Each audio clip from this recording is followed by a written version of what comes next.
All right, 3, 2, 1. Welcome back to another talk, another AT Talks. This is episode 5 on topic 3, National Athletic Training Month. We have 4 guests today. We have Andrew, Dan, Layci, and Allie. If you could just quickly introduce yourselves to the world. Hi, my name is Allie. I'm a GA with UK Healthcare down in Kentucky. I currently am working at Bryant Station High School, Bryant Station Middle School, and Winburn Middle School, and this is my first year out, post-certification. So I'm Dan. I'm in Northwest Indiana with Tom at Community Healthcare Network, where I work in the outpatient rehabilitation clinic in the mornings. Then I'm contracted out to Hebron High School in the afternoons, and I've been an athletic trainer since 2008, so going on 12 years. Wow. I'm Layci Harrison. I'm a clinical assistant professor at the University of Houston. So I've been teaching there for 2 years, and I've been certified since 2013. I'm Andrew Shug. I've been an athletic trainer since 2016. Currently, I'm at St. Luke's Cornwall Hospital here in New York, and I work with the orthopedic patients post hip replacement, shoulder replacement, knee replacement surgeries. Do we have any fun plans for National Athletic Training Month? Anything we plan on doing? Just showing the support of this profession like you've never seen before. Yeah. Throw everything out there. Twitter? I'm going to flood Twitter every day. Every day. I'm planning on, so I recently I did like a balance challenge with my athletes, and they really, really liked that. And something I did in undergrad is we did AT Olympics, and kind of like and got some of the athletes involved, and, had them do a couple of things like carry a full 10-gallon full of water, or do some of those tasks that we can kind of make a little bit more competitive in our life, have them do like an ankle tape or something. So I'm planning on somehow trying to get that set up so that way we can have some athletes participate, kind of see what a few things that we do are like, and might have some prizes involved. We use social media a lot as well. I think social media is really difficult because I follow athletic trainers and athletic trainers follow me, so I don't really need to advocate for what we're doing to other athletic trainers. So we use our program Facebook page because all of our students, their moms and grandmas and uncles like to follow and share. So we really try to use that outlet as well as our department's Facebook page. And we try to get our students to engage with the athletes. So for example, they sold these wristbands. I think they say the champion behind the champion. So that's supporting athletics as well as the athletic training program. And it kind of gets people involved that can help advocate for us. Yeah, I've been kind of behind the 8 ball, and I really don't have anything planned. I'm finishing up my DAT, so it's been kind of difficult trying to kind of plan things ahead of time.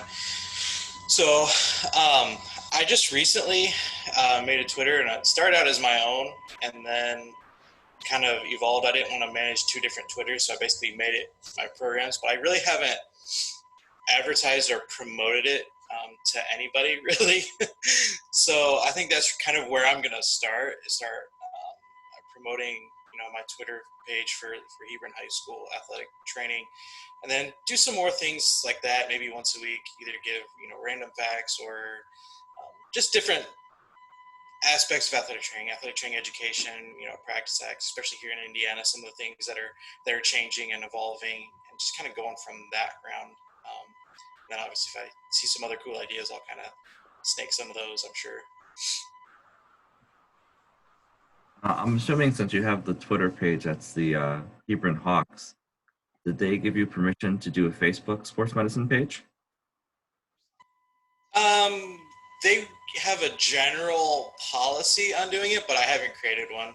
Okay, because I when I made my sports medicine page on Facebook, I made one on Twitter.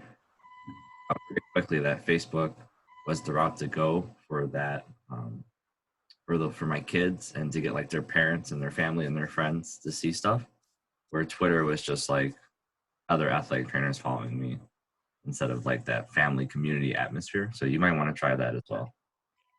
Well, I just know from ours, just from conversations with coaches and stuff that have it, a lot of my kids don't do Facebook at all.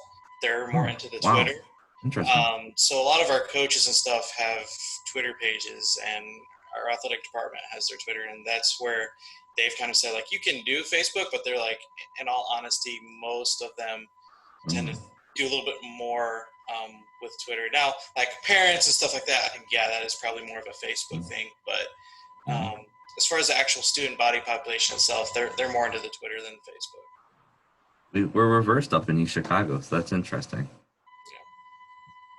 Is there anything that we would want to do if we had the time or capability or things that we've seen programs do or other athletic trainers do, and you're like, oh man, I wish I could do that. That was so good.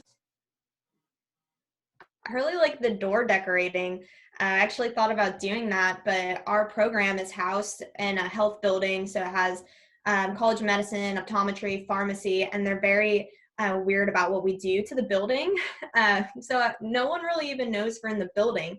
So for us, we're just advocating with other faculty members, like, hey, there's athletic trainers in here. And so I think that is a really cool way for people to walk by your door and be like, oh, it's National Athletic Training Month, and this is what this person does.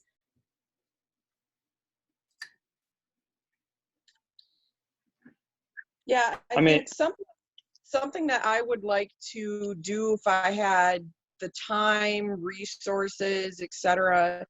I would somehow just like to get better publication over like what we actually do, like out into the schools, out into, like what the kids get, like stuff like that, whether that be have like a athletic training meeting or something, or just get something that we can really like spread the word about who athletic trainers are, what we do, what we can do, etc. But I think that's kind of a struggle sometimes in the secondary setting, because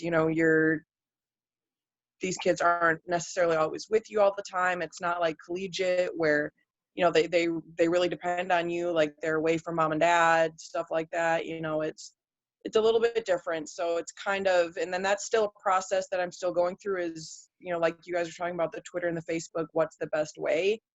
I'm currently making a website that I'm hoping to have finished by National Athletic Training Month, so I have a week. But I'm making a website for my high school's athletic training, and like it'll have a little bit about that.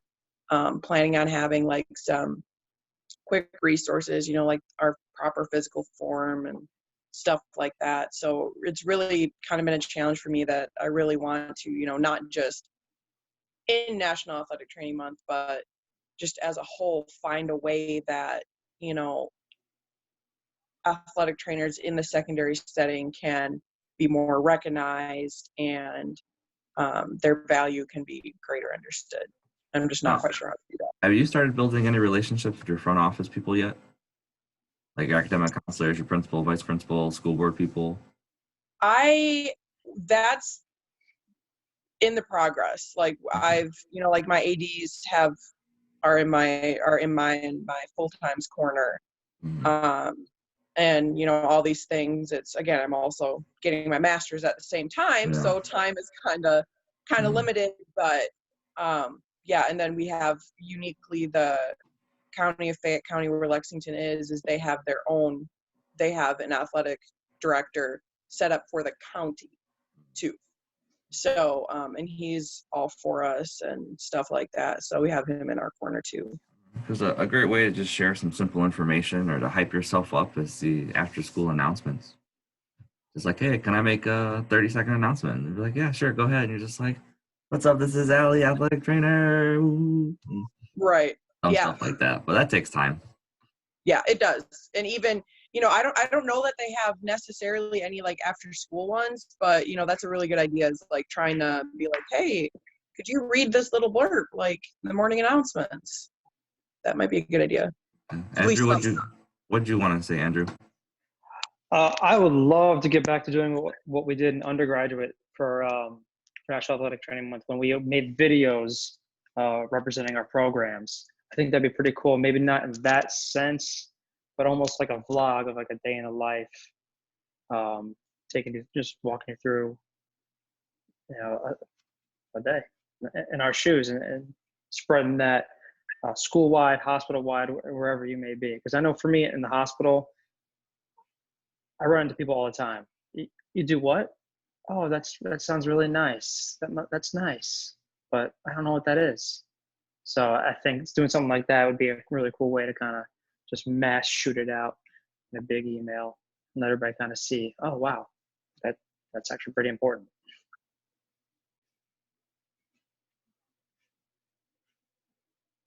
Anybody else want to say anything on that?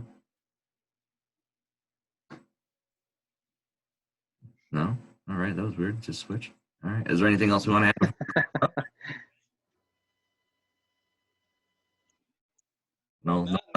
No other things, nothing? Am I muted right now? Can you guys not hear me? Yeah, we can hear you. Yeah, we can Okay. hear. All right. Cool. All right. Well, I guess we're done with this episode then. So thank the four of you. Thanks for coming on. I know this is a hard topic to like really talk about, but we're gonna have some other topics where we can really dive into how we feel about things and our experiences. I would love to have the four of you back. Andrew, Allie, and Dan have already done a couple of videos. So Layci, thanks for doing your first one, and I hope. Yeah, thanks. And tell all your friends. I'm always looking for more people to talk to. But thank you for coming on, and I hope you enjoy your weekend. Well, thanks for having us.